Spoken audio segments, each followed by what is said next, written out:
Good evening, witches. Hi, witches. Welcome to Week 5 of the Beginner Witch series. And tonight we're going to talk about divination of all forms, what it means for you and why it's important. All right, get started in just a minute. Good evening, everybody. Hello, witches. Take a wig hat. Yes. Okay, so divination is the art of practice that seeks to foresee or foretell the future events or discover hidden knowledge. The goal of divination is to give the person a message or so that they can change the course of their lives. So divination's been around since the 1st century. Yeah. Did you want to? Well, I was just going to say, when people don't think about tarot like that, we really think about it as, shadow work and asking questions and figuring out what the card means. And there's so much talk in witchcraft about the study of tarot and learning the cards that we forget that it should be used as a way to divine messages from an outside source, whatever you want to call that source, or if it's just like your higher self, even that you believe you're communing with. That's sort of the point of it, is to bring in messages from somewhere else. And it's been around literally forever. It's like found in all civilizations in both ancient and modern times. In the Roman culture and belief, divination was concerned with discovering the will of the gods. You'll find it most frequently in contemporary mass society in the form of horoscopes, astrology, crystal gazing, tarot cards, and Ouija boards. Other methods of divination are often based in nature, taking form through natural elements. It can be done with things such as tea leaves, bones, nuts, water, fire, mirrors, cards, stones, birds, reading the human body, reflexology, like reflexology, palmistry, and chakras. In ancient civilizations, after animal sacrifices, they would read the internal organs, most often the liver, and perceive a message from those. So I have a little note for you guys. If you've never heard of the Etrurians, it's with an E. Don't ask me to spell it at the moment, but they came before the Greeks and the Romans. So it went Etrurians, then Greeks, then Romans. And a lot of the practices that the Greeks and Romans had started with the Etrurians. So and a lot of their stuff looks like Egyptian stuff. The culture is not very well preserved, but if you look it up, it's a really cool ancient history or ancient civilization to look into that used things like, I don't even know if they called it liver reading, but it was basically, in order to divine a message from the gods, they sacrificed something, usually an animal, and then they were pros at reading organs. I'm so glad I have tarot cards and I don't have to worry about that. I'm so glad we don't sacrifice animals anymore to the gods or sacrifice anything. People who are known diviners, which is what people who are diviners, I don't know. Diviner is what you'd be called if you are using something to get a message from outside of yourself. You're using a divination. So the word divine, divination, all of that actually means to shine upon. So it was related with the words sky and God way back when the words were being invented. So that's, if you think about divination, think about it as like a spotlight on something, to illuminate something, to bring light to it. So diviners can be witches, shamans, healers, any of the clairaudient or clairsentient or any of the clairs, mediums, psychics, palm readers, tarot readers, and rune readers. There's probably more. There's probably lots more to that. Well, and I was thinking feng shui. We didn't write anything in here about feng shui, but that's also reading the energy of a home and seeing how things flow together. I mean, that's why you can find divination types through almost every civilization. Like I don't know one that doesn't. They all have signs from something. It's written in sacred books. It's talked about. It's the stories of old. So at this point in time, I would like to share with you a personal story about divination that I went through in the last year. So about my daughters and I used to get together every Wednesday for Witchy Wednesday and read tarot cards. And I was at the point like last August, last summer, where I was like, I really want a relationship. And why can't I meet somebody? And all the people that I meet just seem to be not really good for me. Like the relationships I picked just not seem to be good to me. So we were going through this thing, and it's like, what is it that I need to address to like bring the right person into my life? So of course we start talking about like, where does all this stuff start from? It starts when you're really young with your parent, with your father. For me, it was a father thing, abandonment. My father abandoned me. I had not seen him for over 40 years. And I had only recently found out through a brother that I found through 23andMe where he actually lived and had his address. So it was on my mind that, you know, do I reach out to him after 44 years? And, you know, it was intimidating because I haven't talked to him since 1990 and or something like that. I think the last time I talked to him on the phone was 1990. The last time I saw him was when I was pregnant with my son, and my son's about to be 45. So it's been a really long time. So it was a very emotional thing. So we sat down and we were reading cards, and, you know, the question I put forth to my spirit guides was, you know, do I take this step and try to close this chapter of my life? Because I knew it was something that might help me heal. And I had a lot of trepidation about it. So we laid out the cards, and I'll be damned. The cards were very clear, you know, about the message in the card was very, very clear, but I didn't want to believe it. I was like, no. So we laid out 3 more cards after that. And the other 3 cards, it was even a stronger, it was even more direct. Like the spirits were saying, you need to go and do this. So of course we're all crying and everything. It's very emotional. Very, very emotional. They've never met their grandfather. Obviously, never my met their daughters, they're 35 and 40 at that time. And so they'd never met their grandfather either. So like, you guys have to come with me. So we made the trip. We go out there. Of course, I have the evil stepmother who still hates me since I've been 13 years old. What are you doing here? Acting like a crazy person. Wouldn't let us in the house. Like, locked him out of the house when he came out to talk to us. But I got to see my dad, and he was really sick and frail and old, and just, you know, I went there, but the purpose of my trip was to tell him that I forgive him, because I needed to close that in my life. So I needed to say, I forgive you. I love you. And I did. And then he said some things to me too that were like, and he told my daughter stories about me when I was a baby. And so it was super emotional, but it did for me close that chapter of my life. And he died 6 months later. So I was really, really glad that, you know, that the things happened the way that they did. Yeah. So that's what, you know, when you're looking for messages in divination, sometimes you don't want to hear what you're seeing. You may not want to face what you're facing, but for me, it was healing. And I think that happens a lot. So that's my personal story about something that really impacted my life.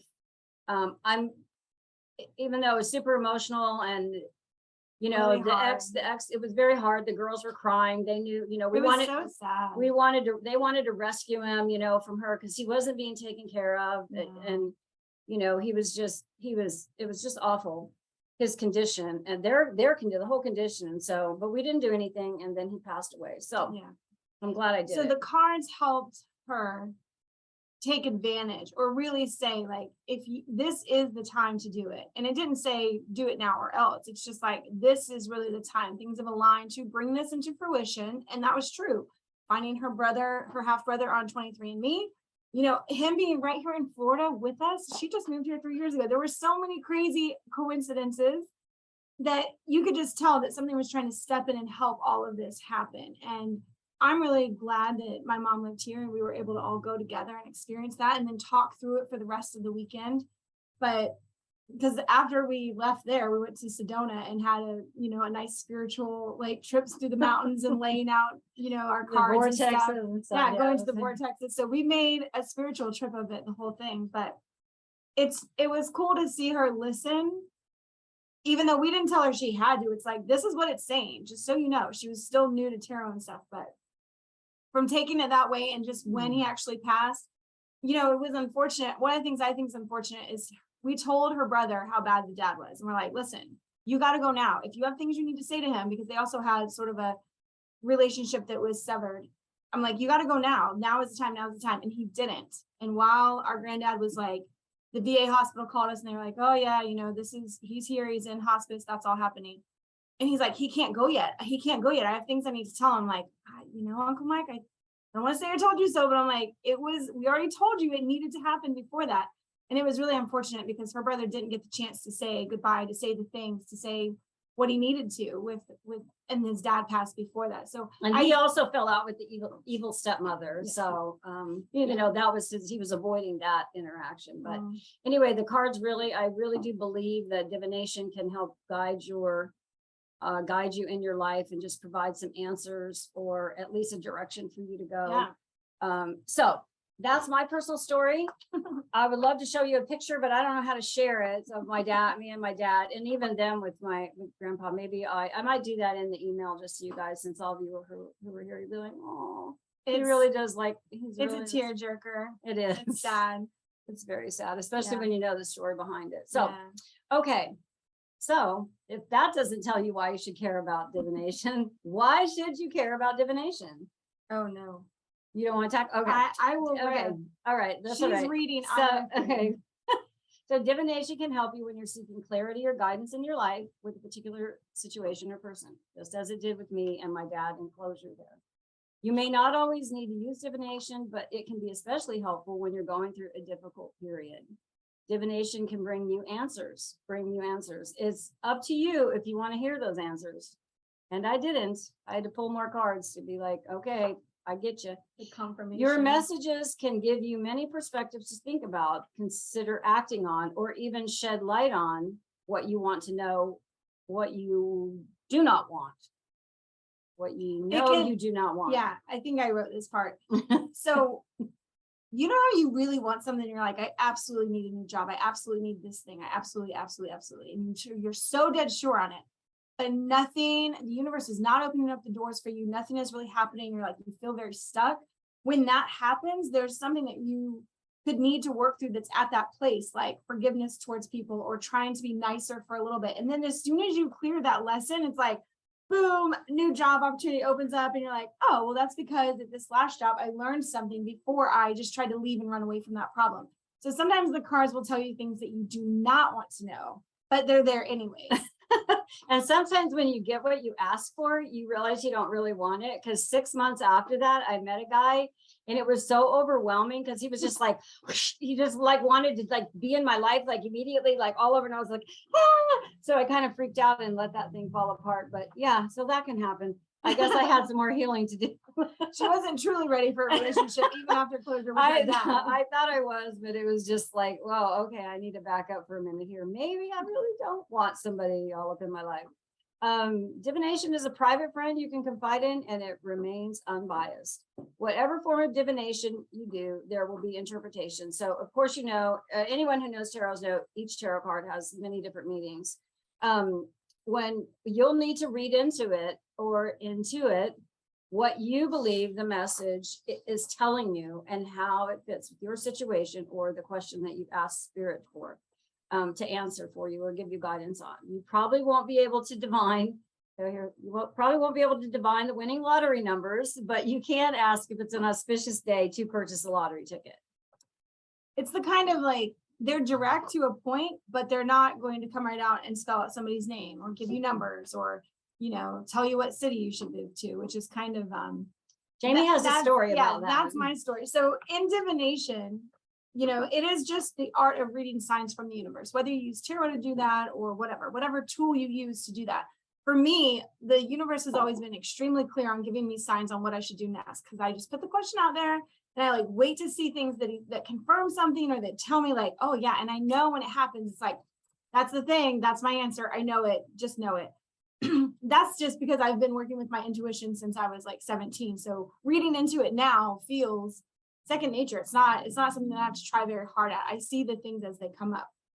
Well, when I was moving my life, I got out of the military. I went to South Carolina. I went to Kansas City for a bit. I moved all over the place. I couldn't find my place that I felt like I really wanted to be. And I decided I missed California and I want to be near the ocean, but California, I'm not in love with anymore. I went there, wasn't my place. So I decided I would move to Florida. I've never, ever been to Florida, which is where I live now. And so I was trying to decide, seeing how I'd never been to any of the cities here, I was like, do I go to Jacksonville where there's more Navy people? Because maybe that'll be easier for me since I'm Navy. Or do I go to Tampa, which is Air Force? I'm like, I could still work on the base or get a job or something new. I'm still military. It's totally fine.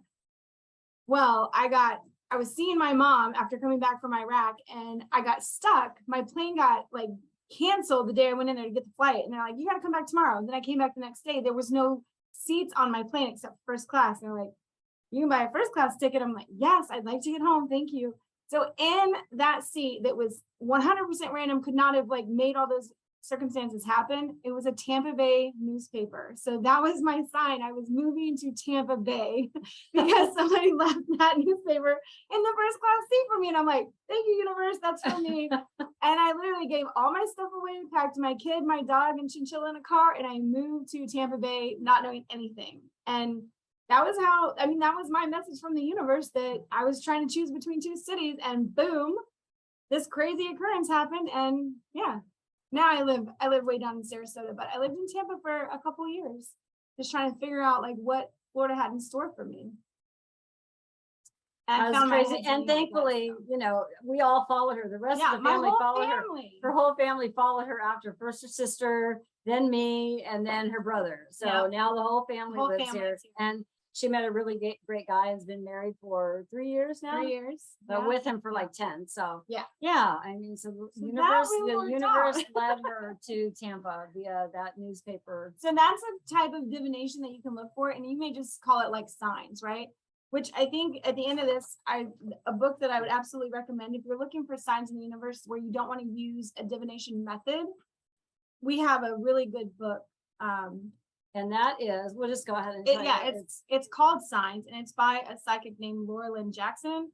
It's amazing. You can look her up. She's got interviews everywhere. Her story's just really wonderful. But it can help you find messages for yourself, or if you think that, you know, every time you see a cardinal or a pelican or a robin or something like, or this red car or a building or a shape or a number, you know, numbers on a clock, all the things that we tend to see over and over again. And we wonder, is that a sign? Is the universe trying to tell me something new?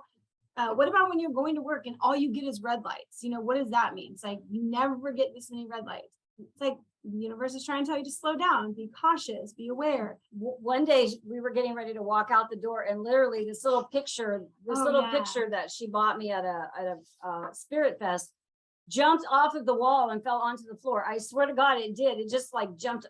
I didn't see it jump, but that's what it sounded like. It just went onto the floor. We're like, it flew off the wall just for no reason. We were picking up our stuff and getting ready to walk out the door. Like, what was that? And it had to go back and find it. And then we're like, okay, so why weren't we supposed to leave like 3 minutes right at ago that or moment? something? Yeah. That's the sign.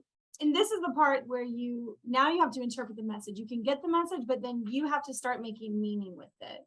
And so this is how, you know, this is a perfect segue into how do you hone these skills that you have for, you know, for divination when you're just trying to read the signs around you. You're not, you know, pulling cards or reading runes or any of the many other things that you can do to ask specific questions from the universe, but you're just trying to pay more attention, pay closer attention, notice things around you. Yeah. So the first step in honing your divination skills, whether you're reading something or you're just reading signs in your environment, is to start opening up your awareness and paying closer attention to your daily life. What do you start seeing that you didn't notice before? Because divination is the interpretation of natural things or nature. What trees, flowers, or wildlife starts coming into your line of sight?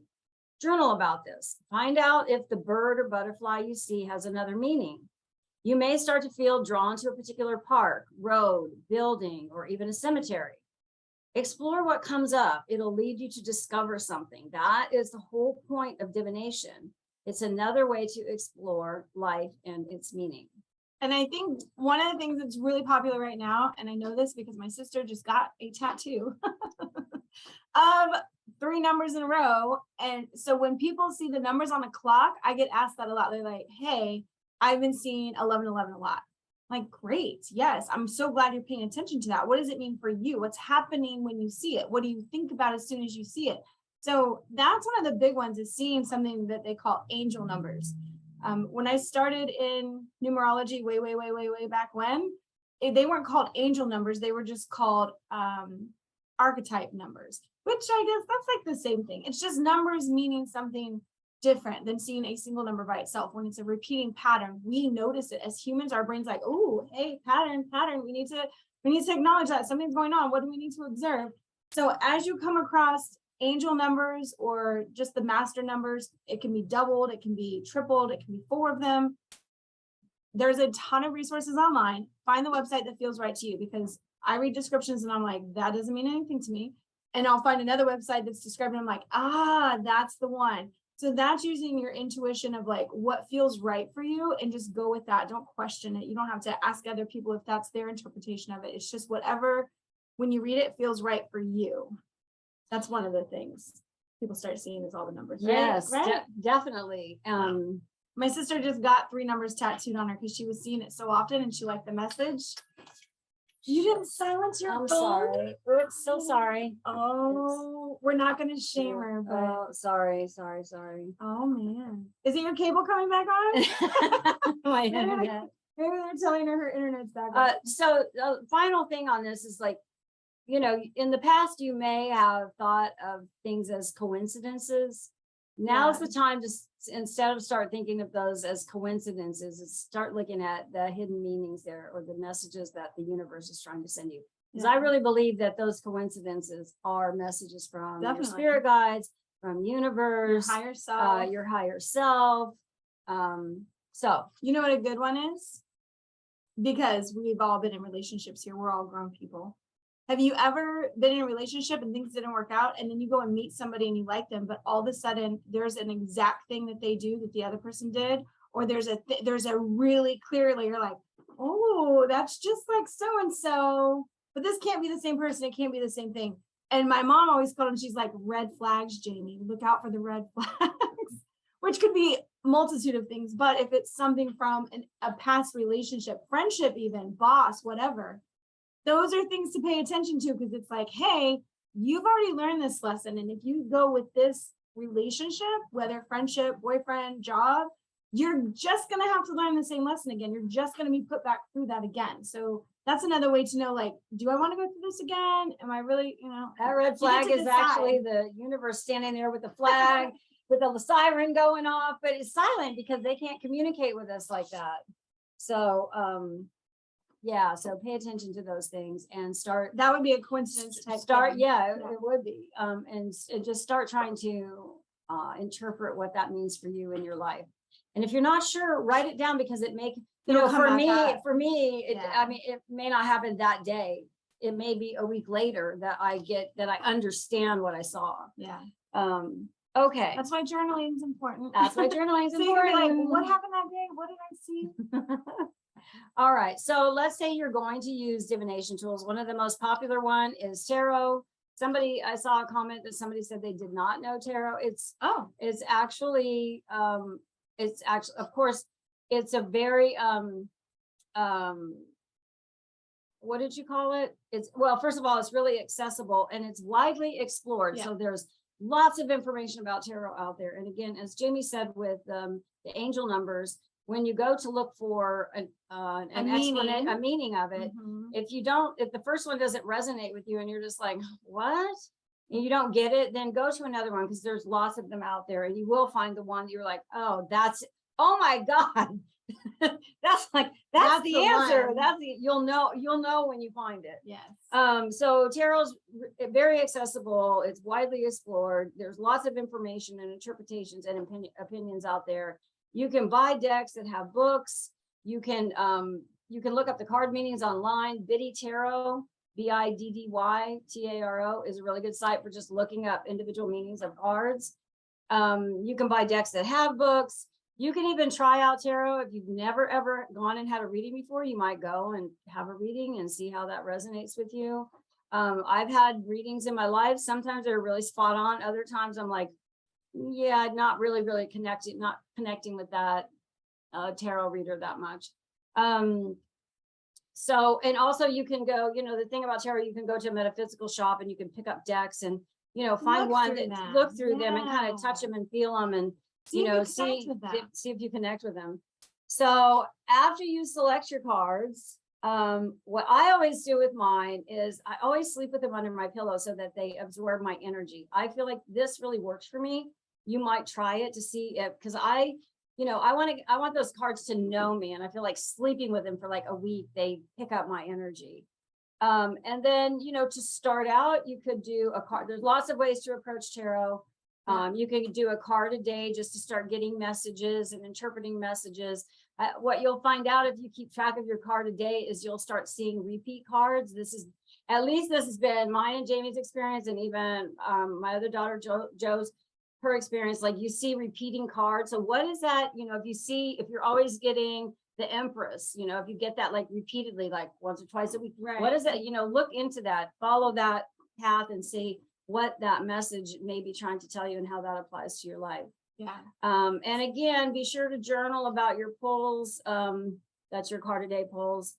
And look for themes. The other thing, you know, I'm not a big fan of, I don't recommend this to anybody really to try to memorize all the cards. It's really not a good way to learn tarot.